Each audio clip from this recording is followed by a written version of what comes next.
Number 5 says, let f of x be a continuous function with a domain of all real numbers, whose derivative is f prime equals x times x plus 3 quantity squared times x minus 5.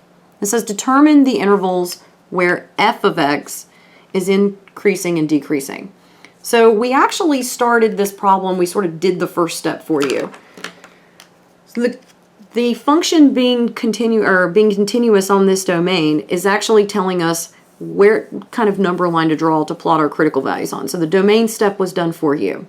And then we need to find our critical values, but instead of giving you function f, we just went ahead and gave you its derivative. So the derivative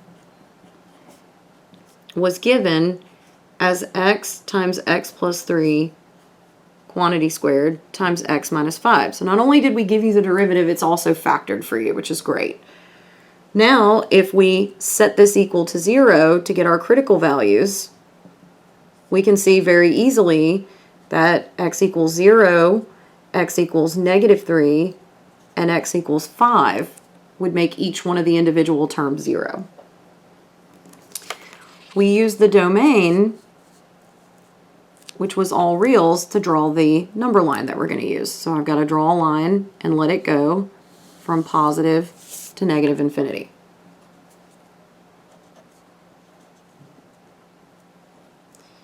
We're doing the first derivative, right, for the increasing decreasing test. And so I'm going to plot my critical values of negative 3, 0, and 5. Now I need to test values in the derivative to see what the signs of those numbers are. So here's where that sign analysis can really do you a whole lot of good. See how this middle term right here, x plus 3, is squared? That means this center term is always positive. So I don't actually ever have to plug any numbers in there because no matter what I plug in there, it gets squared and it becomes positive. So just like I did before, I need to pick a value in each chunk. So from negative infinity to negative 3, I'm going to choose negative 4. Well, x is just x, so any negative number is going to be negative. The middle term's already positive, and negative minus a negative is negative. So negative times negative gives me a positive value. So all of this is positive. Then I'm going to pick a value in here. I'm going to pick negative 1. Well, the first term is negative because x is negative. The middle term is always positive. And once again, a negative minus a negative is negative. So this section is also positive.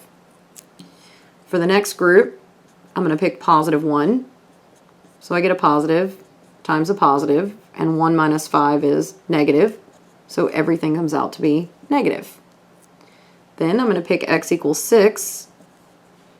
So if x is just the sign of the number, the middle term we've said is always positive, and 6 minus 5 is positive, so everything here works out to be positive. Now I need to return the intervals of increasing and decreasing.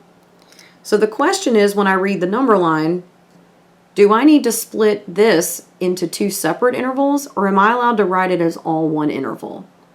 Well, if we knew more about f, we could probably figure out, well, this may or may not have been a 0 location. It's probably not.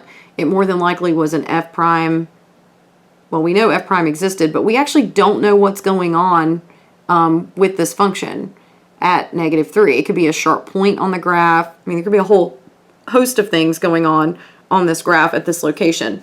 So without further information telling us that there's a problem at negative 3, we can just sort of lump it all into one interval. So the increasing intervals are the plus locations. So that's negative and 3, and it stays positive all the way to 0. Then it becomes positive again at 5, all the way to positive infinity. The function is decreasing from 0 to 5.